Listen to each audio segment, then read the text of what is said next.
ഒന്നാമത്തെ വാക്യം. ദൈവം ഇസ്രായേലിന് നിർമ്മല ഹൃദയമുള്ളവർക്ക് തന്നെ നല്ലവനാകുന്നു നിശ്ചയം. മതി. ആമേൻ. നിർമ്മല ഹൃദയം ഉള്ളവർക്ക് തന്നെ നല്ലവനാകുന്നു നിശ്ചയം.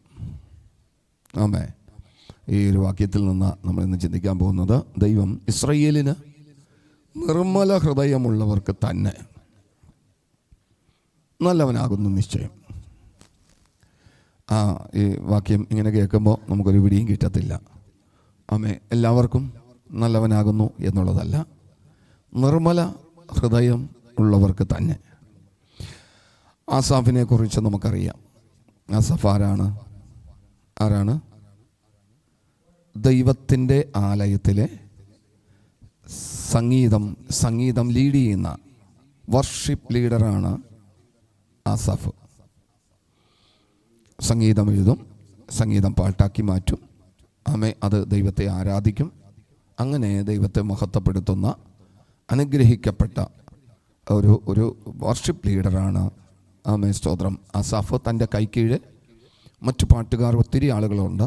എന്നാൽ ആലയത്തിലെ പ്രധാന ഒരു ലീഡർഷിപ്പ് വഹിക്കുന്ന ഒരു വ്യക്തിത്വമാണ് ആസാഫ്. പക്ഷെ കുറച്ച് കാലം കഴിഞ്ഞപ്പോൾ ആസാഫ് എന്നും ആലയത്തിലെ പാട്ടുകാരനാണ്. ആലയത്തിൽ കടന്നു വരുന്ന ജനത്തോടൊപ്പം, ആലയത്തിൽ കടന്നു വരുന്ന സംഗീതക്കാരോടൊപ്പം ജീവനുള്ള ദൈവത്തെ ശക്തമായി ആരാധിച്ച് മഹത്വപ്പെടുത്തുന്ന ഒരു മനുഷ്യനാണ് ആസാഫ്. പക്ഷേ കുറച്ച് സമയം ഇദ്ദേഹത്തിൻ്റെ കണ്ണ് ലോക മനുഷ്യനിലേക്ക് ഒന്ന് തിരിയുവാൻ ഇടയായിത്തീർന്നു. അതുകൊണ്ട് അദ്ദേഹം ഒന്നാമത്തെ വാക്യത്തിൽ എഴുതിയത്, അദ്ദേഹത്തിൻ്റെ ജീവിതത്തിൽ ഈ കാര്യങ്ങളെല്ലാം കഴിഞ്ഞതിന് ശേഷം അതൊരു പാട്ടാക്കി താൻ ചമച്ചു. തൻ്റെ ജീവിതത്തിലൂടെ കടന്നുപോയ എല്ലാ വരികളും താൻ അതിനകത്ത് എഴുതി ചേർത്തു. എന്നിട്ട് പറയുന്നത്, ദൈവം ഇസ്രായേലിന് നിർമ്മല ഹൃദയമുള്ളവർക്ക് തന്നെ നല്ലവനാകുന്നു നിശ്ചയം. ആമേ. തൻ്റെ ഹൃദയം അല്പമായിട്ടൊന്നു ചാഞ്ഞുപോയി. അടുത്ത വാക്യത്തിൽ നമ്മൾ വായിക്കുന്ന ഇങ്ങനെയാണ്, എൻ്റെ കാലുകൾ ഏകദേശം ഇടറി. എൻ്റെ കാലുകൾ ഏകദേശം ഇടറി, എൻ്റെ കാലടികൾ ഏറെക്കുറെ വഴുതിപ്പോയി. അപ്പോൾ എല്ലാവർക്കും നല്ലവനെന്നല്ല താൻ എഴുതിയത്. ഒന്നാമത്തെ വാക്യത്തിൽ എഴുതിയിരിക്കുന്നത് നിർമ്മല ഹൃദയമുള്ളവർക്ക്. ഈ വചനം എല്ലാവർക്കും ഏറ്റെടുക്കാം. എല്ലാവരും ഏറ്റെടുക്കുമ്പോൾ ഒരുപക്ഷെ ഇവിടെ നിന്ന് പ്രസംഗിക്കുന്ന വ്യക്തിത്വത്തിന് കിട്ടിയിരിക്കുന്ന ബോധ്യമായിരിക്കത്തില്ല നിങ്ങൾക്ക് കിട്ടുന്നത്. ഒരുപക്ഷെ ഇതിനകത്ത് എഴുതിയിരിക്കുന്ന പരിശുദ്ധാത്മാവ് ആഗ്രഹിക്കുന്ന വിധത്തിലുള്ള തലമായിരിക്കത്തില്ല നമ്മൾക്ക് ഓരോരുത്തർക്കും കിട്ടുന്നത്. നിർമ്മല ഹൃദയം വന്നാൽ ഏകദേശം എല്ലാവർക്കും ഒരുപോലെ കിട്ടും. ആമേൻ. അതല്ലെങ്കിൽ ഇതൊക്കെയും വ്യത്യസ്ത തലത്തിലായിരിക്കും നമ്മൾക്ക് അനുഭവിക്കാൻ പറ്റുന്നത്. വചനം തന്നെയാണ് നിങ്ങൾ കേൾക്കുന്ന നിങ്ങൾക്കും പ്രസംഗിക്കുന്ന എനിക്കും സ്തോത്രം കിട്ടിയിരിക്കുന്ന ഓരോ ബോധ്യമുണ്ട്, കിട്ടുന്ന ഓരോ ബോധ്യമുണ്ട്. അപ്പോൾ നിർമ്മല ഹൃദയം നമ്മളിൽ ഇല്ല എങ്കിൽ നമ്മളിൽ കേൾക്കപ്പെടുന്ന വചനം നമുക്ക് വ്യത്യസ്തമായിട്ട് തോന്നാം. ചിലപ്പോൾ നന്മയ്ക്ക് പകരം അത് തിന്മയായി തോന്നാം. പ്രൈസലോ. അതുകൊണ്ടാണ് യാക്കോബ് എഴുതിയ ലേഖനത്തിൽ പറയുന്നത്, വചനം കേട്ട് നിങ്ങളെ തന്നെ ചതിക്കുന്നവരായി തീരരുത് എന്ന് അവിടെ എഴുതിയിരിക്കുവാൻ കാരണം ഇതാണ്. കാരണം ഇങ്ങനെ വചനം കേൾക്കപ്പെടുന്ന ഈ വചനം പരിശുദ്ധാത്മാവ് നമുക്ക് അതിൻ്റെ പൂർണ്ണ രൂപം തരുമ്പോഴാണ് അത് നമ്മുടെ ബുദ്ധിക്കും ഹൃദയത്തിനും ആത്മാവിനും എല്ലാം അനുഗ്രഹത്തിന് കാരണമായി തീരുന്നത്. അല്ലെങ്കിൽ നമ്മൾ തളരും, നമ്മൾ ക്ഷീണിക്കും, നമ്മൾ ഓരോ സ്റ്റെപ്പും ഓരോ കാലടികളും നമ്മുടെ വഴുതുവാനിടയായിത്തീരും, ഇടറുവാനിടയായിത്തീരും. ലോകത്തിലേക്ക് നമ്മൾ നോക്കും, അവർക്ക് സംഭവിക്കുന്നത് പോലെ നമുക്ക് സംഭവിക്കുന്നില്ലല്ലോ. അവർ അനുഗ്രഹിക്കപ്പെടുന്ന പോലെ നമുക്കൊരു അനുഗ്രഹം വരുന്നില്ലല്ലോ. അവർ പുഷ്ടി വെക്കുന്നത് പോലെ നമ്മൾ പുഷ്ടി വെക്കുന്നില്ലല്ലോ. അവരുടെ ജീവിതത്തിൽ എല്ലാ നന്മകളുണ്ട്, ഈ ദൈവത്തെ ആരാധിക്കുന്നില്ല, എന്നിട്ട് അവർക്കൊരു കുഴപ്പവുമില്ലല്ലോ, ഒരു കുറവുമില്ലല്ലോ എന്നുള്ള ചിന്തകൾ നമ്മളെ ഭരിക്കാൻ തുടങ്ങും. അങ്ങനെ ഭരിച്ചൊരു മനുഷ്യനാണ് ആസാഫ്. ഈ മനുഷ്യൻ അനേകായിരങ്ങൾ കൂടി വരുന്ന ആലയത്തിലെ സംഗീത ശുശ്രൂഷകനാ. മാത്രമല്ല ജീവനുള്ള ദൈവത്തെ മഹത്വം കൊടുക്കുന്ന ഒരു മനുഷ്യനാ. എന്നാൽ ജീവനുള്ള ദൈവത്തെ ആരാധിക്കാത്ത ഒരുപാട് ആളുകളിലൊക്കെ ആയിരുന്നു തൻ്റെ കണ്ണും ശ്രദ്ധയും പോയിക്കൊണ്ടിരുന്നത്. അവരൊന്നും ഈ ജീവനുള്ള ദൈവത്തെ ആരാധിക്കുന്നത്, പക്ഷെ അവരെല്ലാം ഹൈ ലെവലിലും നല്ല പൊസിഷനിലും ജീവിക്കുന്ന വ്യക്തിത്വങ്ങളാണ്. എനിക്ക് മനസ്സിലായത്. എന്നെ കേൾക്കുന്ന ദൈവത്തിൻ്റെ മക്കളെ, ഈ 1-ാം വാക്യത്തിൽ നിന്ന് സ്തോത്രം, ദൈവം ഇസ്രായേലിന് നിർമ്മല ഹൃദയമുള്ളവർക്ക് തന്നെ. ഇസ്രായേൽ എന്ന് പറയുന്നത് പ്രാർത്ഥിക്കുന്നവരെ കാണിക്കുന്നത്. ദൈവമായിട്ട് മൽപ്പിടുത്തം നടത്തിയപ്പോൾ അന്ന് യാക്കോബിനോട് പറഞ്ഞു, യാക്കോബേ, നീ ഇന്നു മുതൽ യാക്കോബല്ല, നിന്റെ പേര് ഇസ്രായേൽ എന്നാകും. പ്രാർത്ഥിക്കുന്നവർക്ക് സ്വതം നിർമ്മല ഹൃദയമുള്ളവർക്ക് തന്നെ നല്ലവനാകുന്നു നിശ്ചയം. കേട്ടോ പ്രിയ മക്കളെ, ഈ വചനം നമ്മുടെ ഹൃദയത്തിൽ വിതക്കപ്പെടുന്നത് പോലെ ഇരിക്കും അതിൻ്റെ മുള. വചനത്തിൽ നമുക്ക് കാണാൻ സാധിക്കുന്നു, വിതക്കാരൻ വിത്ത് വിതപ്പാൻ എന്ത് ചെയ്തു? പുറപ്പെട്ടു. വിത്ത് വിതച്ചു. നല്ല നിലത്ത് വീണത് മാത്രമാണ് അത് ഫലമെടുക്കാൻ തക്ക വിധത്തിൽ വളർന്നത്. ബാക്കിയുള്ളതെല്ലാം മുള്ളിനിടയിൽ പെട്ടു, കല്ലുകൾക്കിടയിൽ വീണു, വഴിയരികെ വീണു, അതെല്ലാം നഷ്ടപ്പെട്ടു പോകാനിടയായി തീർന്നു. ഇതുപോലെ ആസാഫിൻ്റെ ജീവിതത്തിൽ ഈ ദൈവത്തെ ആരാധിക്കുന്നവനാണെങ്കിലും അവൻ ലോകത്തിലേക്ക് ചിന്തിക്കാൻ തുടങ്ങി. ചില മാസങ്ങൾ, ചില വർഷങ്ങളായിട്ട് അവൻ്റെ ജീവിതത്തിൽ മാറ്റങ്ങൾ വരുന്നില്ല. അവൻ്റെ ജീവിതത്തിൽ അവൻ ആഗ്രഹിക്കുന്ന രീതിയിലുള്ള ഒരു നന്മ പ്രാപിക്കാൻ പറ്റുന്നില്ല. ഇവിടെ നമ്മൾ മാനിക്കപ്പെടുന്നില്ലെന്നോ അനുഗ്രഹിക്കപ്പെടുന്നില്ലെന്നോ അല്ല പ്രിയ മക്കളെ, നമ്മൾ മാനിക്കപ്പെടുന്നുണ്ട്, അനുഗ്രഹിക്കപ്പെടുന്നുണ്ട്, നമ്മുടെ ജീവിതത്തിൽ അനുദിനവും ദൈവം പ്രവർത്തിക്കുന്നുണ്ട്. പക്ഷെ നാം ആഗ്രഹിക്കുന്ന രീതിയിലാണ് നാം അനുഗ്രഹിക്കപ്പെടാൻ ആഗ്രഹിക്കുന്നത്. എത്രയോ വിഷയങ്ങൾ നമ്മൾ പ്രാർത്ഥിക്കാത്ത ദൈവം സാധിപ്പിച്ചു തരുന്നു. എത്രയോ ആപത്തനർത്ഥങ്ങളിൽ നിന്നെല്ലാം നമ്മൾ ദൈവം തട്ടി മാറ്റുന്നു. സ്തോത്രം. ഇന്ന് അനവധി വ്യക്തിത്വങ്ങൾ പ്രിയ മക്കളെ, ഒരു ഹോസ്പിറ്റലിൽ കടന്നു പോയിട്ട് ഹോസ്പിറ്റലിൽ ഒരു ട്രീറ്റ്മെന്റിന് വകയില്ലാതെ വണ്ണം ധനശേഖരണം നടത്തുന്ന ഒരുപാട് സാഹചര്യങ്ങളുണ്ട്. അനർത്ഥങ്ങളിൽപ്പെട്ട് സ്തോത്രം സ്തോത്രം അകത്തെ അവയവങ്ങൾ പലതും നഷ്ടപ്പെട്ടിട്ട് അതിന് ആളുകളെ തേടുന്ന അനവധി വ്യക്തിത്വങ്ങൾ. ചെറിയ ലക്ഷങ്ങളൊന്നുമല്ല, അനവധി ലക്ഷങ്ങൾ മുടക്കിയെന്നാൽ മാത്രമേ ജീവൻ നിലനിർത്താൻ പറ്റത്തുള്ളൂ എന്ന് പറയുന്ന ഒരുപാട് വാർത്തകൾ നമ്മുടെ കാതുകളിൽ കേൾക്കുമ്പോൾ അങ്ങനെയുള്ള തലത്തിലേക്കൊന്നും നിന്നെ വിട്ടുകൊടുക്കാതെ വണ്ണം ഇന്നും ആരോഗ്യത്തോടെ ഇരുന്ന് ജീവനുള്ള ദൈവത്തെ മഹത്വപ്പെടുത്തുവാൻ സ്വർഗത്തിലെ ദൈവം ഇടയാക്കി തീർക്കുന്നതിനായി ദൈവത്തെ എത്ര സ്തുതിച്ചാൽ മതിയാകും പ്രിയ മക്കളെ. Praise the Lord. അപ്പം നമ്മൾ ആഗ്രഹിക്കുന്ന വിധത്തിലുള്ളൊരു നന്മ വരാത്തപ്പോൾ നമുക്ക് ഭാരമാ. പക്ഷെ എത്ര ആപത്തനർത്ഥങ്ങൾ ദൈവം നമ്മൾ ജീവിതത്തിൽ തട്ടി മാറ്റുന്നുണ്ട്. എത്ര അനർത്ഥങ്ങൾ സ്വതം നമ്മുടെ കണ്ണിന് മുമ്പിൽ തൊട്ടു മുമ്പിൽ പലരും സ്വതം റോഡിൽ വീണ് പൊലിഞ്ഞു പോകുമ്പോൾ അത് നിന്നോടടുത്ത് വരാതെ വണ്ണം കാക്കുന്ന കരുതുന്ന ദൈവത്തെ എത്ര സ്തുതിച്ചാൽ മതിയാകും പ്രിയ മക്കളെ. Praise the Lord. എത്ര വട്ടം പ്രിയ മക്കളെ, ഹല്ലേലൂയ. കഴിഞ്ഞ ദിവസം നമ്മുടെ ഷിനോയ് കഴിഞ്ഞ ആഴ്ചയിൽ ഇതുപോലെ ഒരു ശുശ്രൂഷ ചെയ്ത് ഞാൻ മീറ്റിംഗ് കഴിഞ്ഞപ്പോൾ താൻ വന്നിട്ട് പറഞ്ഞു, ഇന്ന് ദൈവം എന്നോട് സംസാരിച്ചു, ഇന്ന് ദൈവത്തിൻ്റെ ആത്മാവ് എന്നോട് ഇടപെട്ടു. എനിക്കൊരു അനർത്ഥം വരേണ്ടതായിരുന്നു, ഒരു അപകടം വരേണ്ടതായിരുന്നു. അവർ രണ്ടുപേര് ചേർന്ന് ജോലിക്ക് കടന്നുപോയി. തൻ്റെ ഹൈറ്റും വെയിറ്റും ഒക്കെ അറിയാലോ. എന്നാൽ തന്നോട് കൂടെയുള്ള വ്യക്തിത്വം തന്നേക്കാൾ ഹൈറ്റുള്ള ഒരു വ്യക്തിയായിരുന്നു. അപ്പോൾ എല്ലാ ദിവസവും താൻ തന്നെയാണ് വാഹനം ഓടിച്ച് കടന്നു വരുന്നത്. പക്ഷെ അന്ന് ജോലി കഴിഞ്ഞപ്പോൾ തന്നോട് കൂടെ ഹൈറ്റുള്ള ആ വ്യക്തിത്വം പറഞ്ഞു, പൊക്കമുള്ള വ്യക്തിത്വം തൻ്റെ കൂട്ടുകാരനാ, ഞാൻ വണ്ടി ഓടിച്ചോളാം, നീ വണ്ടി ഓടിക്കണ്ട. ഓക്കെ, സമ്മതിച്ചു. താനും ആ വണ്ടി ഓടിച്ചു. രണ്ടുപേരും ചേർന്ന് യാത്ര ചെയ്തു. ഏകദേശം സ്ഥലം എത്തുന്നതിൻ്റെ മധ്യഭാഗം വന്നപ്പോൾ സ്തോത്രം പെട്ടെന്നൊരു കാറുകാരൻ അവരുടെ മുമ്പിലേക്ക് വന്ന വേഗത്തിൽ ഇൻഡിക്കേറ്ററോ സിഗ്നലോ ഒന്നും കൊടുക്കാതെ വണ്ണം റൈറ്റിലേക്ക് കട്ട് ചെയ്ത് വളക്കാനിടയായി തീർന്നു. തൻ്റെ ബൈക്കാണ് തൊട്ട് മുമ്പിൽ, അതായത് ഈ വാഹനത്തിൻ്റെ തൊട്ട് ചേർന്ന് നിൽക്കുന്ന തൻ്റെ ബൈക്കാണ്. ഓടിച്ചിരുന്ന വ്യക്തിത്വം ബ്രേക്ക് പിടിക്കുകയും തൻ്റെ കാലുകൾ രണ്ടും താഴത്തേക്ക് കുത്തിയ ബൈക്ക് അവിടെ സഡനായിട്ട് നിർത്താൻ ഇടയായി തീർന്നു. ഒന്ന് ശ്രദ്ധിക്കണം പ്രിയ മക്കളെ. എല്ലാ ദിവസവും, കഴിഞ്ഞ ദിവസങ്ങളിൽ എല്ലാ ദിവസവും പകലും രാത്രിയിലും വാഹനം ഓടിച്ചിരുന്നാണ്. പക്ഷെ അന്നേ ദിവസം വൈകിട്ട് തൻ്റെ കൂട്ടുകാരനെ കൊണ്ട് വാഹനം ഓടിപ്പിക്കാൻ സ്വർഗത്തിലും പദ്ധതി ഇടുകയാണ്. കാരണം മുമ്പിലൊരു അനർത്ഥം പതിഞ്ഞിരിപ്പുണ്ട്, മുമ്പിലൊരു അനർത്ഥം പതിഞ്ഞിരിക്കുന്നുണ്ട്, മുമ്പിലൊരു അനർത്ഥം നിനക്ക് തൊട്ട് മുമ്പിലുണ്ട്. ഇത് നിന്റെ കണ്ണ് കാണുന്നില്ല, ഇത് സ്വർഗത്തിലെ ദൈവം കണ്ടിട്ട് അവിടെ തന്നെ ഒന്ന് മാറ്റി മറ്റൊരുത്തിന് അതിനാ നിയോഗിക്കുകയാ. കേട്ടോ പ്രിയ മക്കളെ, നമ്മൾക്കറിയാൻ പറ്റുന്നില്ല. അങ്ങനെ എത്രയോ കാര്യങ്ങളാണ്. എന്താ സംഭവിച്ചെന്നറിയാമോ? ഈ മനുഷ്യൻ, ഈ വ്യക്തിത്വം ഹൈറ്റ് ഉള്ളതായതുകൊണ്ട് ഒരു ഇഞ്ച് പോലും മുമ്പിലേക്ക് വണ്ടി പോകാതെ വണ്ണം അവിടെ പിടിച്ചു നിർത്തി കാലുകുത്തി അവിടെ നിന്നു. പക്ഷെ പകരം താനായിരുന്നെങ്കിൽ നിശ്ചയമായിട്ടും വാഹനം മറ്റൊരു വാഹനത്തിൽ പോയി ഇടിച്ച് വലിയൊരു അനർത്ഥം അവിടെ സംഭവിച്ചേനെ. ഒന്ന് ആലോചിച്ച് നോക്കണം. ആമേ. കാരണം വരുവാനിരിക്കുന്ന കാര്യം, നമ്മുടെ ജീവിതത്തിൽ നാളെ എന്ത് സംഭവിക്കുമെന്ന് സ്വർഗത്തിലെ ദൈവത്തിന് അറിയാവുന്നത് കൊണ്ട് അത് നിന്റെ ജീവിതത്തിൽ വന്നു ഭവിക്കാതിരിക്കേണ്ടതിനായി അവൻ ഇന്നേ തന്നെ നിന്നെ അതിൽ നിന്ന് തട്ടി മാറ്റുവാനിടയായി തീരും. ദൈവത്തിന്റെ വലിയ പ്രവർത്തികളാണ്. ആമേ. നമ്മൾ അറിയുന്നില്ല. നമ്മുടെ വിഷയമോ അയ്യോ അടുത്ത ദിവസങ്ങളിൽ ആമേ അല്പമായിട്ടുള്ളൊരു ബാധ്യതയുണ്ട്, അതൊന്ന് തീർത്ത് തരണേ, ഒന്ന് ഫ്രീ ആക്കണേ എന്നൊക്കെ പറഞ്ഞുകൊണ്ടാണ് നമ്മുടെ ഓട്ടം. പക്ഷെ നീ ക്രിസ്ത്യാനി ആയതുകൊണ്ട്, നീ ദൈവത്തെ സത്യത്തിൽ ആത്മാവിലും ആരാധിക്കുന്നവനായതുകൊണ്ട്, ആമേ, നീ പരിശുദ്ധാത്മാവിൽ നടത്തപ്പെടുന്നവനായതുകൊണ്ട് അതിനേക്കാൾ വലുതാണ്, നിന്റെ മുമ്പിലുള്ള ബാധ്യതകളെക്കാൾ വലുതാണ് നിന്റെ ആത്മാവിന്റെ വിടുതലെന്ന് പരിശുദ്ധ ദൈവം കാണുകയാണ്. നീ പൊലിഞ്ഞു പോകാൻ, ഒരനർത്ഥം സംഭവിക്കാൻ സർവശക്തനായ ദൈവം അനുവദിക്കത്തില്ല. രക്ഷിക്കപ്പെട്ട സ്നാനപ്പെട്ട ഒരു ദൈവ പൈതലെ, നിന്റെ ആത്മാവ് സ്വർഗത്തിലെ ദൈവത്തിന് വിലയേറിയതാണ്. ആമേ. നിന്റെ ജീവൻ ദൈവത്തിന് വിലയേറിയതാണ്. ബാക്കിയുള്ളതെല്ലാം അതിന്റെ സൈഡല്ലേ പ്രിയ മക്കളെ. ബാധ്യതകളോ ആമേ വീടോ കാറോ ആമേ വാഹനങ്ങളോ ആമേ സ്വന്തം മറ്റുള്ളതെല്ലാം അതിന്റെ സൈഡാണ്. ഏറ്റവും വലുത് നിന്റെ ആത്മാവാ.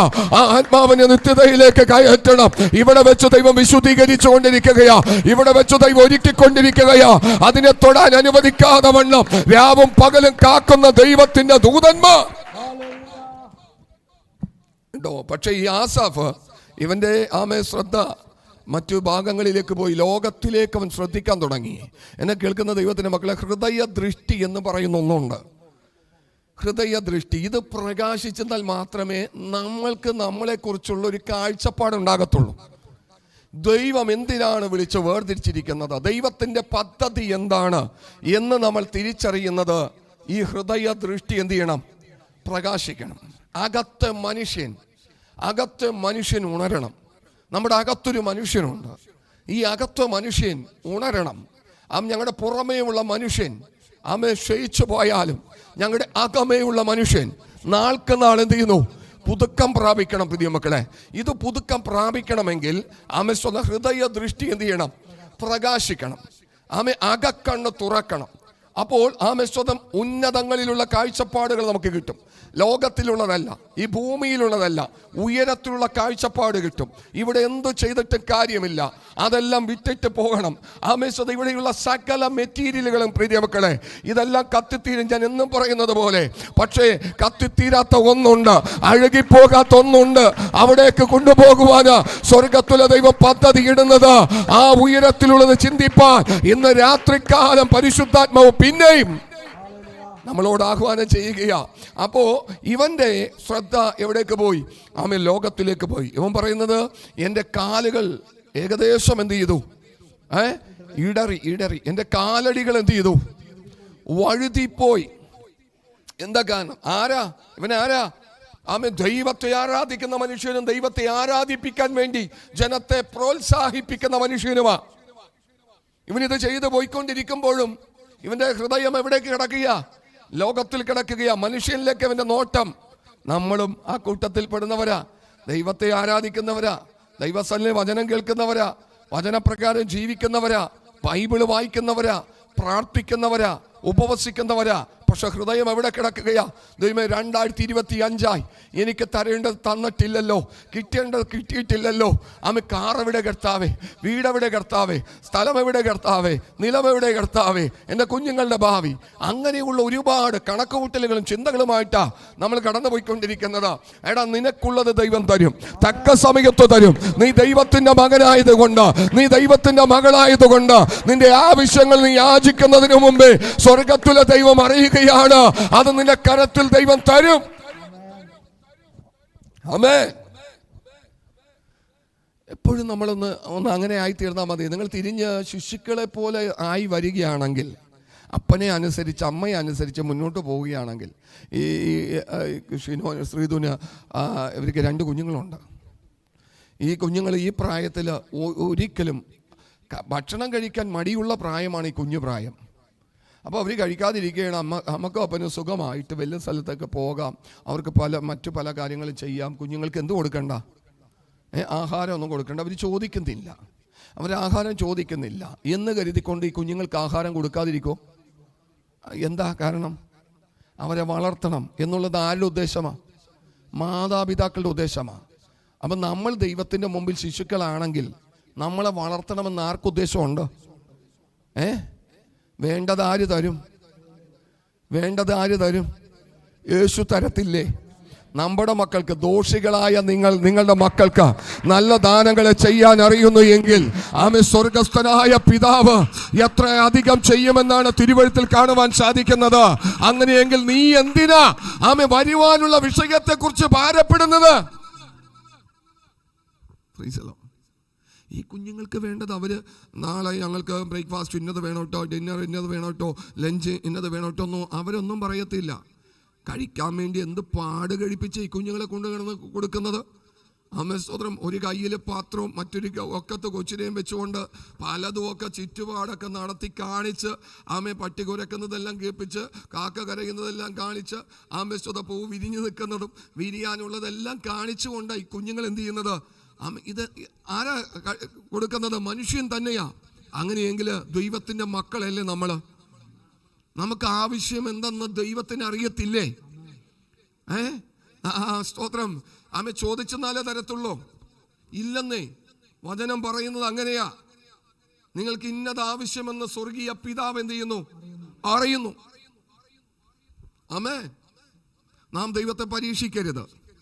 നമ്മുടെ ആവശ്യങ്ങൾ സ്തോത്രത്തോടെ അവന്റെ സന്നിധിയിൽ ആമേ സ്തോത്രം ഒന്ന് കൊടുത്താൽ മതി. ബാക്കി കാര്യങ്ങൾ കർത്താവ് ചെയ്യും. എന്നിട്ട് എന്തുകൊണ്ടാ ദൈവമേ എനിക്ക് വേണ്ടി ചെയ്യാത്തത്? മറ്റുള്ളവർക്ക് വേണ്ടി നീ ചെയ്യുന്നുണ്ടല്ലോ. നമ്മുടെ കണ്ണ് എപ്പോഴും അവരിലേക്ക് പോകുന്നത്. എല്ലാവരിലേക്ക് ഞാൻ നോക്കും.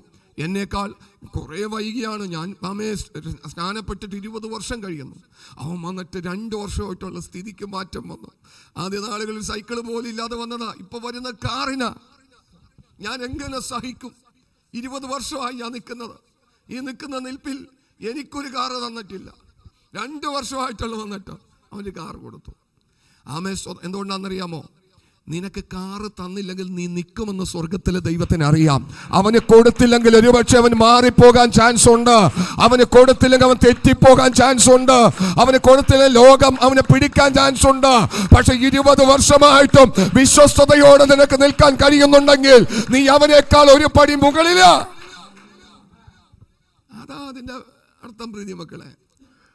അല്ലാതെ അവന്റെ കഴിവ് കൊണ്ടോ അവനോട് കൂടുതൽ സ്നേഹമുള്ളതോ ഒന്നും കൊണ്ടൊന്നല്ല. നിനക്ക് ലഭിച്ചില്ലെങ്കിൽ നീ എന്ത് ചെയ്യും? നിൽക്കും. അവനാ ഭക്തൻ. നിനക്ക് തന്നില്ലെങ്കിൽ നീ എന്ത് ചെയ്യും? നിൽക്കുവന്നേ. ശദ്രക്ക മേശക്ക് അഭേദനൊക്കെ നോക്ക്. വിടിവിച്ചില്ലെങ്കിലും കുഴപ്പമൊന്നുമില്ലെന്നേ. ഞങ്ങളുടെ ദൈവമായിട്ട് ഞങ്ങൾ പറ്റിയിരിക്കും. ആമേ. തീച്ചൂളയായിക്കൊള്ളട്ടെ, സിംഹത്തിന്റെ ഗുഹയായിക്കൊള്ളട്ടെ, ചെങ്കടലായിക്കൊള്ളട്ടെ, ലോകത്തിന്റെ ഏതു സാഹചര്യമായിക്കൊള്ളട്ടെ, എനിക്കൊന്നും തന്നില്ലെങ്കിലും ഞാൻ എൻ്റെ യേശുവിന് വേണ്ടി നിൽക്കും. ഞാൻ അവനെ വിട്ട് പിരിയുകയില്ല. ഞാൻ വല്ലത് കിട്ടുമെന്ന് കരുതിയിട്ടല്ല. അവൻ എനിക്ക് വേണ്ടി, എന്റെ പാപങ്ങൾക്ക് വേണ്ടി കാൽവരി ക്രൂശിൽ യാഗമായി തീർന്നു. അല്ല പ്രിയമക്കളെ, വല്ലത് കിട്ടുമെന്ന് കരുതിക്കൊണ്ടാണോ? ഇല്ല പ്രിയമോ. ഞാൻ ഇന്നും നിലനിൽക്കുന്നത് ആമേ എൻ്റെ ഉള്ളം സ്വർഗം കാണുന്നു. ഞാൻ പലവട്ടം പറയാറുണ്ട്, വല്ലത് കിട്ടുമെന്ന് കരുതിക്കൊണ്ടല്ല ദൈവസല്ല് വന്നത്. പാപം മോചിച്ച് തന്നില്ലേ പ്രിയമക്കളെ? പകരം എന്തു കൊടുക്കും? പകരം എന്തു കൊടുക്കും? നിന്റെ പാപം മോചിച്ച് തന്നില്ലേ? ആമേ സ്തോത്രം. യേശു ക്രിസ്തുവിന്റെ രക്തത്താൽ നിന്നെ കഴുകി ശുദ്ധീകരിച്ചില്ലേ? ഇനി അതിനപ്പുറമായിട്ട് ഇതിന് പ്രതിഫലമായിട്ട് നീ എന്തു കൊടുക്കും? നിന്റെ ജീവിത അവസാനം വരെ സമ്പാദിച്ചു കൂട്ടുന്നത് ഇതിന് പ്രതിഫലമാകുമോ? കോടാനുകോടി നന്മകൾ കൊടുത്താൽ നിന്റെ പാപം കഴുകി കിട്ടുമോ? പാപം മോചിപ്പിക്കുന്ന ഏതെങ്കിലും ഒരു സ്ഥലം ഈ ലോകത്തിലുണ്ടോ?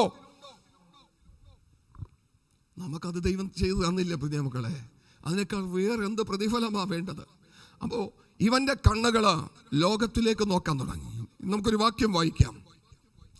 ആമേൻ. എഫേസ്യ ലേഖനം അതിൻ്റെ 2 സെന്റൻസ് വരുമ്പോൾ 3 വാക്യങ്ങളുണ്ട്. ഒത്തിരി വാക്യങ്ങൾ വായിക്കണം. എഫേസ്യ ലേഖനം 1-ാം അധ്യായത്തിൻ്റെ 17, 18, 19 വാക്യം വരുമ്പോൾ 2 വാക്യങ്ങളാണ് ഉള്ളത്. പക്ഷെ ഒത്തിരി വായിച്ചെന്നാലേ ഒരു വാക്യം ഫുൾ സ്റ്റോപ്പ് ഇടാൻ പറ്റത്തുള്ളൂ. അതുകൊണ്ട് ഇത്ര 3 വാക്യം വായിക്കേണ്ടി വരുന്നത്. അതിൻ്റെ അകത്തെ ഒരു വാക്യമാണ് എനിക്ക് വേണ്ടത്. താഴേക്കൊന്ന് വായിക്കാം. എഫേസ്യ ലേഖനം 1-ാം അധ്യായത്തിൻ്റെ 17, 18, 19 വാക്യങ്ങളിലാണ്. 17, 18 വാക്യം ഒന്ന് വായിക്കാം. എൻ്റെ പ്രാർത്ഥനയിൽ നിങ്ങളെ ഓർത്തുകൊണ്ട് നമ്മുടെ കർത്താവായ യേശുക്രിസ്തുവിൻ്റെ ദൈവവും മഹത്വമുള്ള പിതാവുമായവൻ നിങ്ങൾക്ക് തന്നെക്കുറിച്ചുള്ള പരിജ്ഞാനത്തിൽ ജ്ഞാനത്തിന്റെയും വെളിപ്പാടിന്റെയും ആത്മാവിനെ തരേണ്ടതിനും നിങ്ങളുടെ ഹൃദയദൃഷ്ടി പ്രകാശിപ്പിച്ചിട്ട് മുതലാണ് നമുക്ക് ശ്രദ്ധിക്കേണ്ടത്. നിങ്ങളുടെ ഹൃദയദൃഷ്ടി പ്രകാശിപ്പിച്ചിട്ട് അവന്റെ വിളിയാലുള്ള ആശ ഇന്നതെന്നും വിശുദ്ധന്മാരിൽ അവന്റെ അവകാശത്തിന്റെ മഹിമാധനം ഇന്നതെന്നും അവന്റെ ബലത്തിൻ വല്ലഭത്വത്തിന്റെ വ്യാപാരത്താൽ വിശ്വസിക്കുന്ന നമുക്ക് വേണ്ടി വ്യാപരിക്കുന്ന അവന്റെ ശക്തിയുടെ അളവറ്റ വലിപ്പം ഇന്നതെന്നും നിങ്ങൾ അറിയേണ്ടതിന് പ്രാർത്ഥിക്കണം. കണ്ടോ, ഇവിടെയാണ് ഫുൾ സ്റ്റോപ്പ് ഇടുന്നത്. അവിടെ തൊട്ട് തുടങ്ങിക്കഴിഞ്ഞ ഇടക്ക് നിർത്താനുള്ള സ്ഥലമില്ല. ഇവിടെ വന്നിട്ടാ ഫുൾ സ്റ്റോപ്പ് ഇടുന്നത്.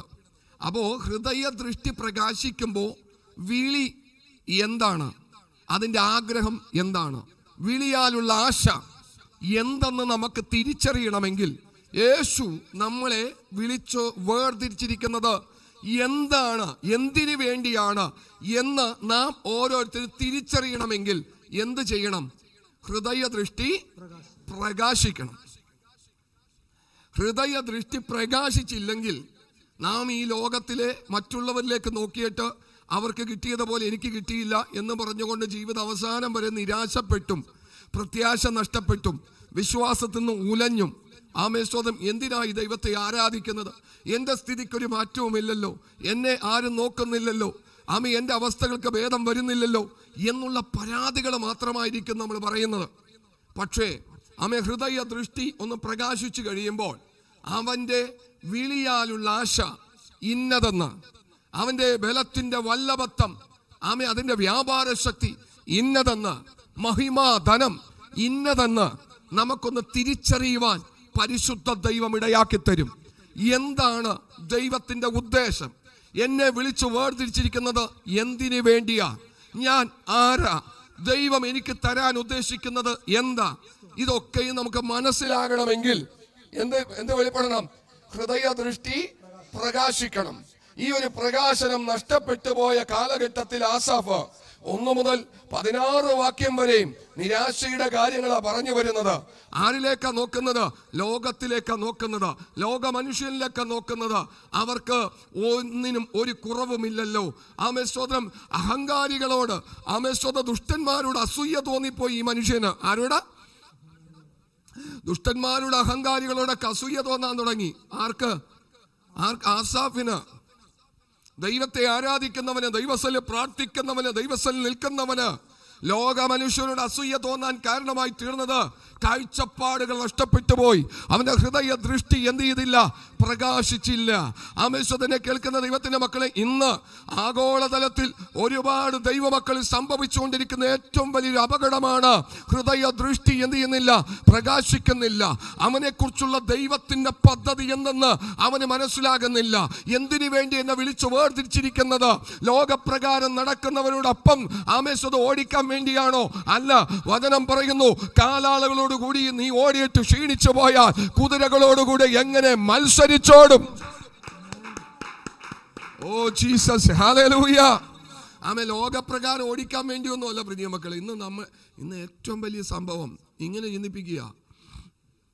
ഞാനിന്ന് വിശ്വാസിയാണ്, പാരമ്പര്യം എല്ലാം വിട്ടു വന്ന് ഞാനിങ്ങനെ അതപ്പതിച്ച് കിടക്കുകയാണെങ്കിൽ ചുറ്റുപാടുകൾ എന്ത് പറയും? ലോകക്കാരെന്ത് പറയും? വിട്ടുപോകുന്ന പാരമ്പര്യം എന്ത് പറയും? അവരുടെ മധ്യത്തിൽ ദൈവമേ നീ എന്നെ എന്ത് ചെയ്യണം? ഒന്ന് ഉയർത്തണം കർത്താവേ. അപ്പൊ ഇങ്ങനെ ഉയർത്താൻ സ്തോത്രം എന്നുള്ളതാ പ്രാർത്ഥന. പക്ഷെ ദിവസം ചെല്ലുന്തോറും ഉയരാൻ പറ്റുന്നില്ല. അപ്പൊ എന്ത് ചെയ്യാൻ തുടങ്ങി? ദൈവമേ നീ എന്നെ അറിയുന്നില്ലേ, കേൾക്കുന്നില്ലേ, നീ എന്നെ കാണുന്നില്ലേ? പിന്നെ നിരാശയുടെ വാക്കുകളാണ്. പ്രൈസലോ. നമ്മുടെ ജീവിതത്തിൽ കടന്നു വരേണ്ട ഒന്ന് സ്തോത്രം, നീ ഒരു മെഡിക്കൽ കോളേജിലേക്ക് ചെല്ല്. ലോകം കൈവിട്ട് കളഞ്ഞ് ഇരിക്കുന്ന, മെഡിക്കൽ സയൻസ് ഉപേക്ഷിച്ച് കളഞ്ഞിരിക്കുന്ന വ്യക്തികളിലേക്ക് ചെല്ല്. അവരിലേക്കൊന്ന് നോക്ക്. എന്നിട്ട് ദൈവസ്ഥലിൽ വന്നിരിക്കുക. അപ്പൊ സ്വർഗത്തിൽ ദൈവം പറയും, മോനെ ഇത് കൊണ്ടോ നടക്കണമെന്ന് ആഗ്രഹമുണ്ട്, നടക്കാൻ പറ്റുന്നില്ല, വീൽ ചെയറിൽ ഇരിക്കുകയാ. എഴുന്നേൽക്കണമെന്ന് ആഗ്രഹമുണ്ട്, എഴുന്നേൽക്കാൻ പറ്റുന്നില്ല, കട്ടിലിൽ കിടക്കുകയാ. പലതും ചെയ്തെടുക്കാൻ ആഗ്രഹിക്കുന്ന പല വ്യക്തിത്വങ്ങൾ ഇവിടെ കിടക്കുന്നുണ്ട്. നിന്നെ ദൈവം നടത്തുന്നില്ലേ? നിന്നെ ദൈവം സൂക്ഷിക്കുന്നില്ലേ? നിന്നെ ദൈവം കരുതുന്നില്ലേ? നിന്റെ കരം പിടിച്ചു ദൈവം നടത്തുന്നില്ലേ? ആമേ, സ്വർഗത്തിലെ ദൈവം നിന്നോട് സംസാരിക്കാൻ തുടങ്ങും. ആമേ. അപ്പൊ പറയും, കർത്താവേ എനിക്കതൊന്നും വേണ്ട കർത്താവേ, ആരോഗ്യത്തോടെ നടന്നാൽ മതി. ആമേ, എനിക്ക് വണ്ടി കിട്ടിയില്ലെങ്കിലും കുഴപ്പമില്ല, സൈക്കിൾ തന്നില്ലെങ്കിലും കുഴപ്പമില്ല, ബൈക്ക് തന്നില്ലെങ്കിലും കുഴപ്പമില്ല, കാറ് തന്നില്ലെങ്കിലും കുഴപ്പമില്ല, കർത്താവ് നല്ല ആരോഗ്യത്തോടെ നടന്നാൽ മതി. ഹല്ലേലൂയ. പലതും നമ്മൾ ശ്രദ്ധിക്കുന്നില്ല. ഇന്ന് ആമേ നമ്മുടെ കണ്ണു പോകുന്നത് നമ്മളെക്കാൾ കുറച്ചുകൂടി ഉയരങ്ങളിൽ സഞ്ചരിക്കുന്ന ചില വ്യക്തിത്വങ്ങളിലേക്കാ. അവരെ പോലെ ആകാനുള്ള ശ്രമത്തില. ഞാൻ നിങ്ങളോട് വിളിച്ചു പറയുന്ന പ്രിയ മക്കളെ, ആമേ, സ്വർഗത്തിന്റെ മണിമകുടമായിരിക്കുന്ന ആമേ കർത്താവായ യേശു ക്രിസ്തു ഭൂമിയിലേക്ക് ഇറങ്ങി വന്നപ്പോൾ ആമേ സ്വന്തം ഒന്നും അവന് ഉണ്ടാക്കി വെക്കാൻ വേണ്ടി ശ്രമിച്ചില്ല. മറിച്ച് തന്നെത്താൻ ഒഴിച്ച് തന്നെത്താൻ താഴ്ത്തി ക്രൂശിലെ മരണത്തോളം തന്നെ അനുസരണമുള്ളവനായി തീർന്നു. നമുക്ക് വേണ്ടി അവനിലേക്ക് നോക്കാനാ പറയുന്നത്. എബ്രായ ലേഖനം പറയുന്നു, അപ്പോസ്തലനും മഹാപുരോഹിതനുമായിരിക്കുന്ന യേശു ക്രിസ്തുവിനെ എന്ത് ചെയ്യുക? ശ്രദ്ധിച്ചു നോക്കുക. ഇവിടെ ഈ എഫേസ്യ ലേഖനത്തിൽ ആമേ ആ ഭാഗം മാത്രം ഒന്ന് വായിക്കാം. നിങ്ങളുടെ ഹൃദയ ദൃഷ്ടി പ്രകാശിച്ചിട്ട്, വാക്യം, നിങ്ങളുടെ ഹൃദയദൃഷ്ടി പ്രകാശിപ്പിച്ചിട്ട് അവന്റെ വിളിയാലുള്ള ആശ ഇന്നതെന്നും, അവന്റെ വിളിയാലുള്ള ആശ ഇന്നതെന്നും, വിശുദ്ധന്മാരിൽ അവന്റെ അവകാശത്തിന്റെ മഹിമാധനം ഇന്നതെന്നും. നമുക്കൊരു അവകാശമുണ്ട്. മക്കളെങ്കിലോ അവകാശികളോ ഒരു അവകാശമുണ്ടെന്നേ. ആമേൻ. വിളിയാലുള്ള ആശ ഇന്നതെന്നും, വിശുദ്ധന്മാരിൽ അവന്റെ അവകാശത്തിന്റെ മഹിമാധനം ഇന്നതെന്നും, അവന്റെ ബലത്തിൻ വല്ലഭത്വത്തിന്റെ വ്യാപാരത്താൽ വിശ്വസിക്കുന്ന നമുക്ക് വേണ്ടി വ്യാപരിക്കുന്ന അവന്റെ ശക്തിയുടെ അളവറ്റ വലിപ്പം. വ്യാപരിക്കുന്ന ശക്തിയുടെ അവന്റെ അളവറ്റ വലിപ്പം ഇന്നതെന്നും നിങ്ങൾ അറിയേണ്ടതിനും നമ്മൾ അറിയണം. പ്രീശലോ, നമ്മൾ ഇത് വല്ലതും അറിയുന്നുണ്ടോ? ആർക്ക് വേണം വലിപ്പോ വല്ലഭത്തോ ആമേ മഹിമാധനോ? ഇവിടെ ഞങ്ങളെ കടം തീരണം. ആമേ നല്ലൊരു വീടുണ്ടാക്കണം, വീടിൻ്റെ കാർ പോർച്ചിലിടാൻ ഒരു കാർ വേണം. ആമേ സ്വത് അത്യാവശ്യം ബാങ്കിൽ നിന്ന് ATM ഇട്ടിട്ടോ അല്ലെങ്കിൽ അല്ലാത്ത രീതിയിലോ ആമേ സ്വത പേ ചെയ്യാനുള്ള ഒരു നന്മ വേണം. ഇതല്ലാതെ വേറെ ആഗ്രഹങ്ങളൊന്നും ഞങ്ങൾക്കില്ല കർത്താവേ. ആമേ സ്വതം വല്ലഭത്തോ ബലോ ആമേ സ്തോത്രം. ഒരിക്കലും ഞങ്ങളോട് കൂടെ മുൻകാലങ്ങളിൽ ആരാധിച്ചിരുന്ന ഒരു സഹോദരൻ ഒരു വാക്യം ഇങ്ങനെ വായിച്ചപ്പോൾ ചോദിക്കുന്നത് ഇങ്ങനെയാണ്, ബലവാനെ പിടിച്ചിട്ടിട്ട് നമുക്കെന്താ കാര്യമുള്ളത്? പ്രൈസലോ. ബലവാനെ പിടിച്ചു കിട്ടിയിട്ടല്ല അതവൻ്റെ കോപ്പ്. അപ്പം ഇദ്ദേഹത്തിന് അത് മനസ്സിലായില്ല.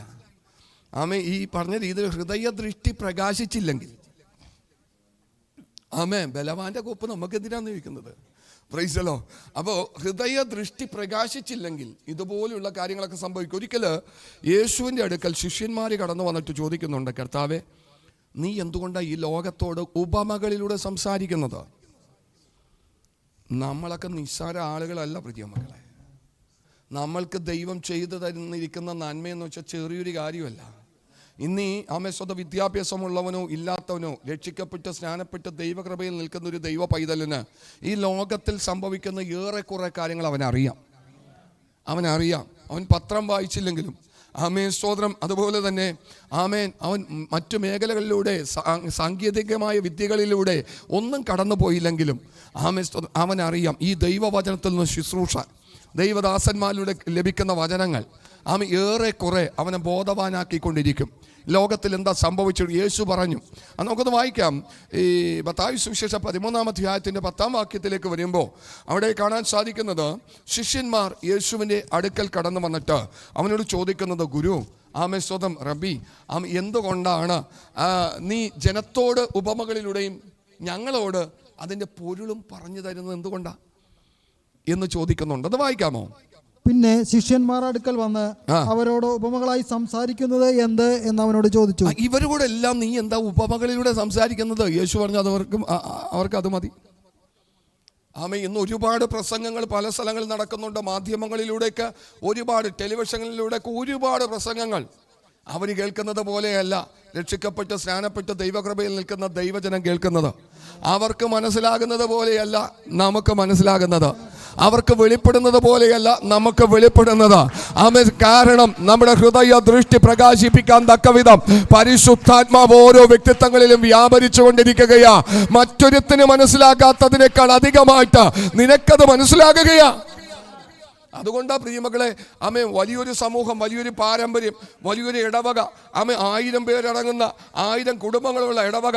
ആ ഇടവക പള്ളിയിൽ നിന്ന് ഒരുത്തൻ വിളിച്ച് വേർതിരിക്കപ്പെട്ട് വരുമ്പോഴും ആമേ 999 ഭയപ്പെടാതെ വണ്ണം ആ ഒറ്റൊരുത്തൻ ഉറച്ചു നിൽക്കുന്നതിന്റെ കാരണം എന്താണെന്നറിയാമോ? ആമേ, അവനിൽ വ്യാപരിക്കുന്ന ആ ദൈവശക്തിയുടെ വലിപ്പം, അവനിൽ വെളിപ്പെടുന്ന പരിശുദ്ധാത്മാവിന്റെ ശക്തി, അവന് കിട്ടിയിരിക്കുന്ന കാഴ്ചപ്പാട്. ആമേൻ.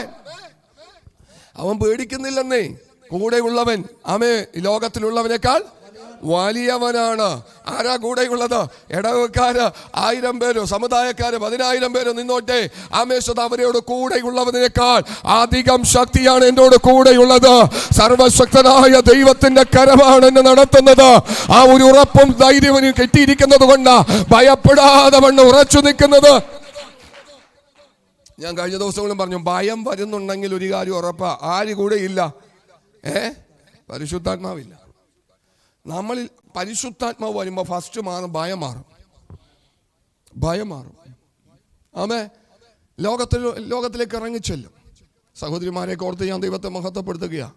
പലരും വിശ്വാസത്തിലേക്ക് വരുന്ന സമയത്ത് ആമേ അവരോട് പരിശുദ്ധാത്മാവ് ഇടപെട്ടിട്ട് ചിലപ്പോൾ ഓർണമെന്റ്സ് ഒക്കെ വിട്ടുകളയും. അത് ഓരോരുത്തരുടെ സൗകര്യമാണ് കേട്ടോ. നിർബന്ധം ആമേ ഒരിക്കലും നിർബന്ധിച്ച് ആരെയും അങ്ങനെ ചെയ്യിപ്പിക്കരുത്. അത് ദൈവസ്ഥല നീതിയല്ല. പക്ഷെ പരിശുദ്ധാത്മാവ് ഇടപെട്ടാൽ പിന്നെ അതുമായിട്ട് നടക്കുകയും ചെയ്യരുത്. അപ്പോൾ ഇവരെ കൊണ്ട് പരിശുദ്ധാത്മാവ് നിർബന്ധിച്ച് മാറ്റുമ്പോൾ ധൈര്യത്തോടെ, കഴിഞ്ഞ ദിവസങ്ങളിലൊക്കെയും ആമേ സ്വതം വലുതില്ലെന്ന് കരുതിക്കൊണ്ട് ഫംഗ്ഷന് പോകാതിരിക്കുന്ന ആളുകളായിരിക്കും. വലുതില്ല, അല്ലെങ്കിൽ നല്ലതില്ല, തികവുള്ളതില്ല, കനം കൂടിയതില്ല, ആമേ കയ്യിലിടാൻ, കഴുത്തിലിടാൻ, ആമേ കാതിലിടാൻ എന്നൊക്കെ പറഞ്ഞ് നിൽക്കുന്ന ആളുകൾ ഒന്നുമില്ലാതെ ജനസമൂഹത്തിന് നടുവിലേക്ക് ഇറങ്ങിച്ചെല്ലുകയാണ്. ഒരു പേടിയില്ല. കാരണം എന്താണെന്നറിയാമോ? പരിശുദ്ധാത്മാവ് അകത്തളത്തിൽ പ്രവർത്തിക്കാൻ തുടങ്ങി. അകത്ത് വേറൊരു മനുഷ്യൻ പ്രവർത്തിക്കാൻ തുടങ്ങി. സമൂഹത്തെ ഭയപ്പെടുന്നില്ല, ചുറ്റുപാടുകളെ ഭയപ്പെടുന്നില്ല, ലോകത്തെ ഭയപ്പെടുന്നില്ല. യേശു കൂടെ ഉണ്ടെന്നുള്ളൊരു ഉറപ്പ്. ആമേൻ. ഒന്നും തന്നെ ഭയപ്പെടത്തില്ല പ്രിയ മക്കൾ. ധൈര്യമായിട്ട് ഈ പുസ്തകമൊക്കെ നെഞ്ചത്ത് ചേർത്ത് പിടിച്ച് എന്ത് ചെയ്യും? നടക്കും. ആമേൻ. സ്വതം നെഞ്ചത്ത് ചേർത്ത് വെക്കും. ഞാനും ദൈവത്തിന്റെ പൈതലാണ്, ഞാനൊരു ക്രിസ്ത്യാനിയാണ്. അകത്തളത്തിൽ ഈ വെളിച്ചം മിന്നുമ്പോ പ്രിയ മക്കളെ, നിന്നിൽ നിന്ന് ആമേ മാറ്റപ്പെടുന്നത് ഭയമാ. തികഞ്ഞ ദൈവസ്നേഹം ഭയത്തെ അകറ്റിക്കളയുന്നേ. തികഞ്ഞ ദൈവസ്നേഹം ഭയത്തെ അകറ്റിക്കളയും. ഭയപ്പെടുന്നുണ്ടെങ്കിൽ ഒരു കാര്യം ഉറപ്പ, പരിശുദ്ധാത്മാവ് നിന്നിൽ എന്ത് ചെയ്യുന്നില്ല? ക്രിയ ചെയ്യുന്നില്ല. ഭയത്തെ അകറ്റിക്കളയും. ഇവിടെ കാണാൻ സാധിക്കുന്നത് ഹൃദയ ദൃഷ്ടി പ്രകാശിച്ചിട്ട്. ആ വാക്യം ഒന്നുകൂടി വായിക്കാമോ? നിങ്ങളുടെ ബുദ്ധിയിലേക്ക് നിങ്ങൾക്കത് വ്യക്തമായിട്ട് അതിൻ്റെ പൂർണ്ണ രൂപം മനസ്സിലായിട്ടുണ്ടോ ഇല്ലയോ എന്ന് എനിക്കറിയത്തില്ല. ആമേ സ്തോത്രം. വായിക്കാം. എഫെസ്യ ലേഖനം 17 ഹൃദയ ദൃഷ്ടി പ്രകാശിച്ചിട്ട്. നിങ്ങളുടെ ഹൃദയ ദൃഷ്ടി പ്രകാശിപ്പിച്ചിട്ട് അവന്റെ വിളിയാലുള്ള ആശ ഇന്നതെന്നും. അവന്റെ വിളിയാലുള്ള ആശ ഇന്ന് നമുക്കറിയാമോ? അവൻ എന്തിനു വേണ്ടിയാ നമ്മളെ വിളിച്ചിരിക്കുന്നത്? നമ്മൾ പിടിച്ചിരിക്കുന്ന ഒരു പിടിയുണ്ട്. നമുക്ക് ആഗ്രഹമുള്ള ചില ആഗ്രഹങ്ങളുണ്ട്. ബൈബിൾ പറയുന്നത് നിന്റെ വിചാരങ്ങൾ എൻ്റെ വഴികളുമല്ല. പക്ഷെ നമ്മൾ നമ്മുടെ വഴികളിലല്ലേ ഇപ്പൊ നിൽക്കുന്നത്. നമ്മുടെ ചിന്തകളിൽ ഞാൻ ആഗ്രഹിക്കുന്നത് പോലെ നടന്നിട്ടില്ല. എന്തുകൊണ്ടാണ് കർത്താവ് എൻ്റെ ആഗ്രഹം നടക്കാത്തത്? യേശു പറയും, എൻ്റെ ആഗ്രഹം നീ ചെയ്യും, നീ എൻ്റെ ആഗ്രഹം ചെയ്യും. നീ എൻ്റെ ആഗ്രഹം ചെയ്യാനോ നിന്നെ ഞാൻ വിളിച്ചിരിക്കുന്നത്? നീ നിന്റെ ആഗ്രഹത്തിലല്ലേ ഇപ്പൊ നിൽക്കുന്നത്? നീ എന്നിലേക്കൊന്ന് ആയിത്തീരാമോ? ഞാനായി ഇപ്പൊ നിന്നിൽ വ്യാപരിക്കുന്നത് നീ അത് തിരിച്ചറിയുന്നുണ്ടോ? നീ നിനക്കുള്ളവനല്ല, നീ എനിക്കുള്ളവനാ. അത് നിനക്ക് മനസ്സിലാകുന്നുണ്ടോ? നിന്നെ ഞാൻ വില കൊടുത്തു വാങ്ങി, നീ ഇന്ന് എൻ്റെ ദാസനാ. അത് നമുക്ക് മനസ്സിലാകുന്നുണ്ടോ പ്രിയ മക്കളെ? നമ്മളിപ്പോഴും നമുക്കായിട്ട് തന്നെ നിൽക്കുന്നതല്ലേ? ഞാൻ പറയുന്നത് പോലെ, ഞാൻ പ്രവർത്തിക്കുന്നത് പോലെ, ഞാൻ ഇഷ്ടപ്പെടുന്ന പോലെ, ഞാൻ അതൊക്കെ കഴിഞ്ഞു പോയി. നീ എന്ന് രക്ഷിക്കപ്പെട്ടു സ്നാനപ്പെട്ടു, ആ വെള്ളത്തിൽ മുങ്ങി എഴുന്നേറ്റപ്പോൾ നീ പഴയ സൃഷ്ടിയല്ല, നീ പുതിയൊരാളായി തീർന്നു. ഉച്ചു മുതൽ ഉള്ളംകാല് വരെ യേശു ക്രിസ്തുവിന്റെ രക്തം നിനക്ക് അടയാളം ഇട്ടിരിക്കുകയാ. ഇനി നീ എനിക്കുള്ളവനാ. എനിക്ക് ജീവിക്കുന്നത് ക്രിസ്തുവും മരിക്കുന്നത് ലാഭവുമെന്ന് പൗലോസ് പറയുന്നു. അത് നിന്നിൽ വ്യാപരിക്കുന്ന ഒരു ശക്തിയാണ്. നീ അവന് കീഴ്പ്പെടാൻ പറ്റുമോ? നമുക്കെന്താ സംഭവിക്കുന്നറിയാമോ? അവന് കീഴ്പ്പെടത്തില്ല. നമ്മുടേതായ ബുദ്ധിക്കൊത്തവണ്ണം നമ്മൾ ഇപ്പോഴും യാത്ര ചെയ്യുക. ഞാൻ പറയുന്നത് പോലെ, ഞാൻ പ്രവർത്തിക്കുന്നത് പോലെ, ഞാൻ പ്രാർത്ഥിക്കുന്നത് പോലെ ഞാനൊന്ന് അനുഭവം ഒന്ന് മാറട്ടെ പ്രിയമക്കൾ, നിന്റെ ഇഷ്ടം എൻ്റെ ജീവിതത്തിൽ നിറവേറണമേ എന്ന് എത്ര പേര് ഇന്ന് രാത്രികാലം ഏൽപ്പിച്ചു കൊടുക്കും? പരിശുദ്ധ ദൈവം പ്രവർത്തിക്കാൻ പോകുകയാ. ആസാഫ് തൻ്റെ ഇഷ്ടങ്ങളാണ് ദൈവസ്ഥൽ നിരത്തി വെച്ചത്. സമയം തീരുക. ഇവിടെ പറയുന്നത് ആമേ ഹൃദയ ദൃഷ്ടി പ്രകാശിപ്പിച്ചിട്ട് അവന്റെ വിളിയാലുള്ള ആശ ഇന്നതെന്നും, അവന്റെ വിളിയാലുള്ള ആശ ഇന്നതെന്നും, വിശുദ്ധന്മാരിൽ അവന്റെ അവകാശത്തിന്റെ മഹിമാധനം ഇന്നതെന്നും, വിശുദ്ധന്മാരിൽ അവന്റെ അവകാശത്തിന്റെ മഹിമാധനം ഇന്നതെന്നും, അവന്റെ ബലത്തിൻ വല്ലഭത്വത്തിന്റെ വ്യാപാരത്താൽ വിശ്വസിക്കുന്ന നമുക്ക് വേണ്ടി വ്യാപരിക്കുന്ന, അവന്റെ ബലത്തിൻ വല്ലഭത്വത്തിന്റെ വ്യാപാരത്താൽ വിശ്വസിക്കുന്ന നമുക്ക് വേണ്ടി വ്യാപരിക്കുന്ന അവന്റെ ശക്തിയുടെ അളവറ്റ വലിപ്പം ഇന്നതെന്ന് നിങ്ങൾ അറിയേണ്ടതിന് പ്രാർത്ഥിക്കുന്നു. സ്തോത്രം. പൗലോസ് പറയുന്നു, ഇത് നിങ്ങൾ അറിയണം. ഞങ്ങൾ പ്രാർത്ഥിക്കുക നിങ്ങൾക്ക് വേണ്ടി. എഫേസ്യരെ, നിങ്ങളിത് മനസ്സിലാക്കിയില്ലെങ്കിൽ അപകടമാ. നിങ്ങളിത് മനസ്സിലാക്കണം. ദൈവത്തിന് നിങ്ങളെക്കുറിച്ചൊരു പദ്ധതിയുണ്ട്. ദൈവത്തിന് നിങ്ങളെക്കുറിച്ചൊരു പ്ലാൻ ഉണ്ട്. അത് നിങ്ങൾ തിരിച്ചറിയണമെങ്കിൽ ഹൃദയ ദൃഷ്ടി എന്ത് ചെയ്യണം? സ്തോത്രം. അപ്പൊ ശിഷ്യന്മാര് വന്ന് യേശുവിനോട് ചോദിച്ചു, എന്തുകൊണ്ടാണ് നീ ഉപമകളിലൂടെ സംസാരിക്കുന്നത്? ആമേൻ, സ്തോത്രം. മത്തായി സുവിശേഷം 13-ാം അധ്യായം 10-ാമത്തെ വാക്യം. പിന്നെ ശിഷ്യന്മാർ അടുക്കൽ വന്ന് അവരോട് ഉപമകളായി സംസാരിക്കുന്നത് എന്ത് എന്ന് അവനോട് ചോദിച്ചു. അവൻ അവരോട് ഉത്തരം പറഞ്ഞത്, സ്വർഗരാജ്യത്തിന്റെ മർമ്മങ്ങളെ അറിയുവാൻ നിങ്ങൾക്ക് വരം ലഭിച്ചിരിക്കുന്നു. സ്തോത്രം. ഇതാണ് കാരണം. നമ്മൾ ഇന്ന് എന്തറിയുന്നവരാ? ദൈവരാജ്യത്തിന്റെ മർമ്മങ്ങളെ അറിയുകയാ. മറ്റുള്ളവർക്ക് അതെന്ത് ചെയ്യുന്നില്ല. അതുകൊണ്ടാ പ്രിയമക്കളെ അവർ തെറ്റി വിശ്വസിക്കുന്നത്. അവർക്ക് ആ അവകാശം ദൈവം കൊടുത്തിട്ടില്ല. അവർക്ക് അത് ദൈവം തിരിച്ചു കൊടുത്തിട്ടില്ല, തുറന്നു കൊടുത്തിട്ടില്ല. നമുക്ക് കാണാൻ സാധിക്കുന്നത് അപ്പോസ്തല പ്രവർത്തനം 16-ാം അധ്യായത്തിലേക്ക് വരുമ്പോൾ പൗലോസും കൂട്ടരും ഒരു കുളത്തിന്റെ വക്കത്തിരുന്ന് അവിടെയുള്ള സഹോദരിമാരോട് സംസാരിക്കുകയാ.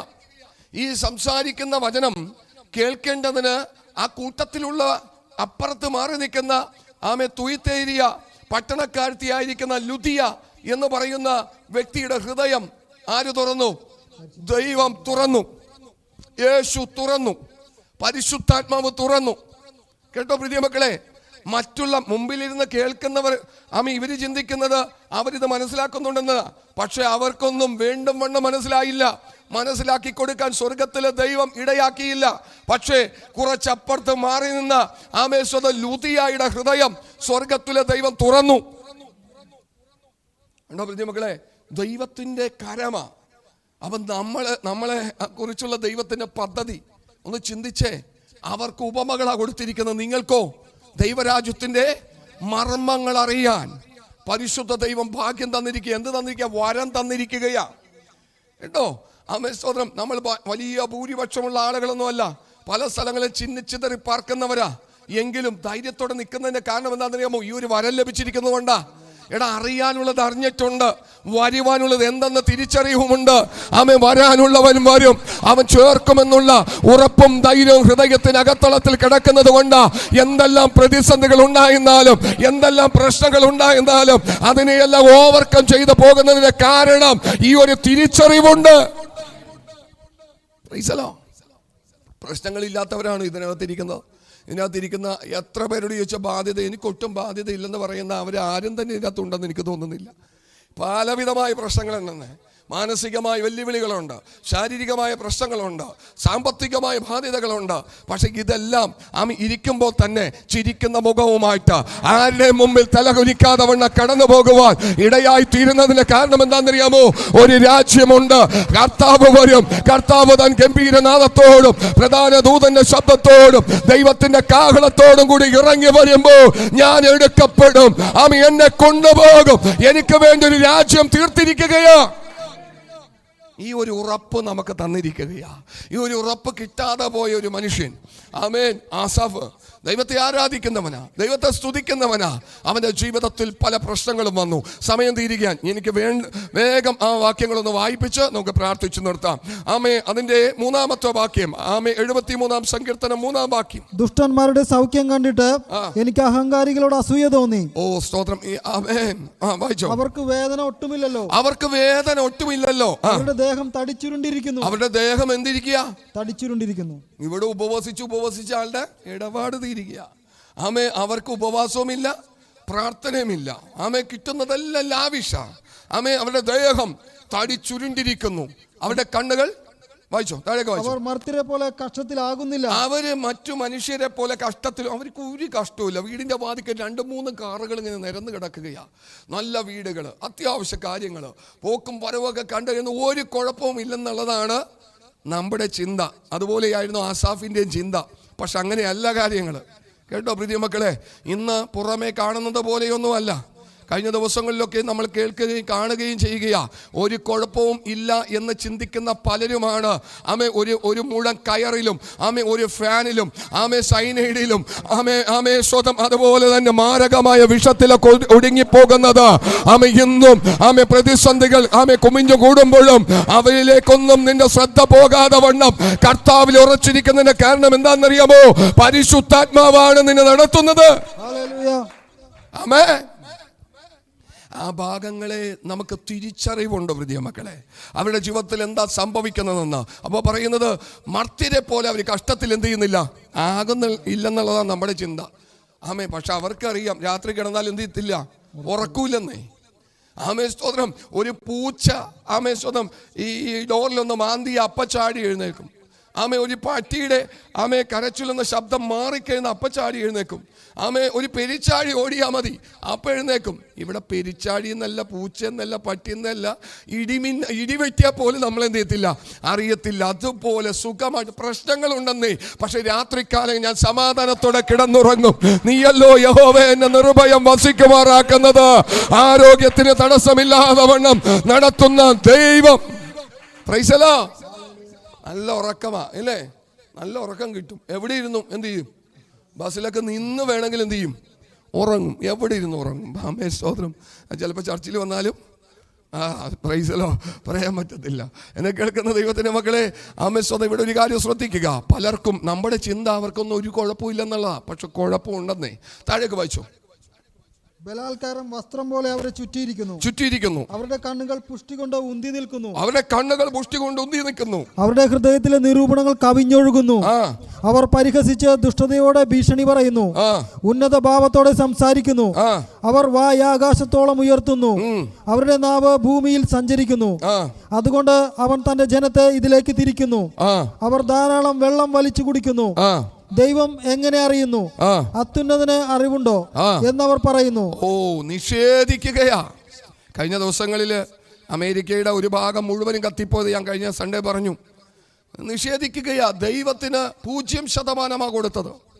അത് നിമിത്തം ഒരു രാജ്യത്തിന്റെ ഒരു പട്ടണം മുഴുവൻ കത്തിത്തീരുവാനിടയായി തീർന്നു. എന്നെ കേൾക്കുന്ന ദൈവത്തിന്റെ മക്കളെ, ഇന്ന് രാത്രികാലം പരിശുദ്ധാത്മാവ് നമ്മളോട് ഇടപെടുന്നത് സ്തോത്രം. അവന്റെ കരം അവൻ നമുക്ക് ബുദ്ധിയെ ഉണർത്തിയില്ല എങ്കിൽ സകലതും വ്യർത്ഥമാണ്.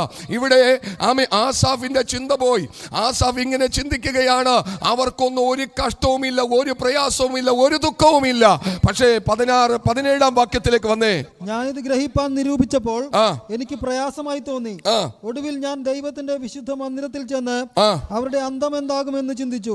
സ്തോത്രം. ഇപ്പോഴാണ് തന്റെ ഹൃദയ ദൃഷ്ടിയിലേക്ക് ദൈവം ചില കാര്യങ്ങളൊന്ന് കൊടുത്തത്. ഒടുക്കം അവരുടെ അന്തം എന്താകുമെന്ന് താൻ ചിന്തിച്ചു. അപ്പോൾ താൻ ചെന്നു നോക്കുമ്പോൾ കാണുന്നത്, നിശ്ചയമായി നീ അവരെ വഴുവഴുപ്പിൽ നിർത്തുന്നു. ഇതാണ് മനുഷ്യന്റെ അവസ്ഥ. എന്നെ കേൾക്കുന്ന ദൈവത്തിന്റെ മക്കളെ, ലോക മനുഷ്യന്റെ അവസ്ഥ. ഇവൻ പോയി നോക്കിയപ്പോ കണ്ടത് അവരെ പിന്നെ ആ വഴി കാണുന്നില്ല. ഇന്നും നിൽക്കുകയാ. പ്രശ്നങ്ങളുണ്ടെന്ന്, പ്രതികൂലങ്ങളുണ്ടെന്ന്, പ്രതിസന്ധികളുണ്ടെന്ന്, തകർന്നു പോകാതെ ഉലഞ്ഞു പോകാതെ വണ്ണം ഇന്ന് നിൽക്കുന്നതിന്റെ കാരണം എന്താണെന്നറിയാമോ? നീ ദൈവത്തിന്റെ സുരക്ഷിതത്വം അനുഭവിക്കുകയാണ്. നിന്റെ അകത്തളത്തിൽ വീണിരിക്കുന്ന വിളി എന്തെന്ന് നീ തിരിച്ചറിയുകയാണ്. നീ ദൈവത്തിന്റെ പൈതല്. Praise the Lord. അതുകൊണ്ട് പ്രിയ മക്കളെ, ദൈവം ഇസ്രായേലിന് സ്തോത്രം, നിർമ്മല ഹൃദയമുള്ളവർക്ക് തന്നെ നല്ലവനാകുന്നു. നല്ലൊരു ഹൃദയത്തോടെ ഇന്ന് രാത്രികാലം നമുക്കായിരിക്കാം. പരിശുദ്ധ ദൈവത്തിൻ്റെ കരം നമ്മുടെ ജീവിതത്തിൽ അനുകൂലമാണ്. ഹൃദയ ദൃഷ്ടി എന്ത് ചെയ്യണം? പ്രകാശിക്കണം. അവൻ്റെ വിളിയും മഹിമാധനവും വല്ലഭത്വത്തിൻ്റെ വ്യാപാരവും എല്ലാം ഒന്ന് തിരിച്ചറിയുവാൻ ഇന്ന് രാത്രികാലം നമ്മളെ തന്നെ ഏൽപ്പിച്ചു കൊടുക്കാം. എല്ലാ കണ്ണുകളും ദൈവസ്ഥലിൽ അടച്ചേ. പരിശുദ്ധ ദൈവത്തിൻ്റെ കരങ്ങളിലേക്ക് നമ്മെ തന്നെ ഒന്ന് താഴ്ത്തിയേ ആമെ ഏൽപ്പിച്ചു കൊടുക്കാം പ്രിയമക്കളെ. ആമെ ആസാഫ് നോക്കിയത് ആമെ ദൈവത്തിലേക്കല്ല, മറിച്ച് ലോകത്തിലേക്ക് നോക്കി. ലോകപ്രകാരം ജീവിക്കുന്ന സമ്പന്നരായ വ്യക്തിത്വങ്ങളിലേക്ക് അവൻ്റെ കണ്ണുപോയി. ആമെ പുഷ്ടി നിമിത്തം, ആമെ സ്വതന്ത്രം, ആമെ അസൂയ, ആമെ പലരോടും അവനുണ്ടായി. മറ്റുള്ളവരുടെ പുഷ്ടി നിമിത്തം, മറ്റുള്ളവരുടെ നന്മ നിമിത്തം, മറ്റുള്ളവരുടെ അനുഗ്രഹം നിമിത്തം പലർക്കും ആമേ സ്വതന്ത്ര ഹല്ലേലൂയ ആമേ ദൈവമില്ലാത്ത പലരുടെയും ജീവിതത്തിലേക്ക് അവൻ്റെ കണ്ണുപോയി.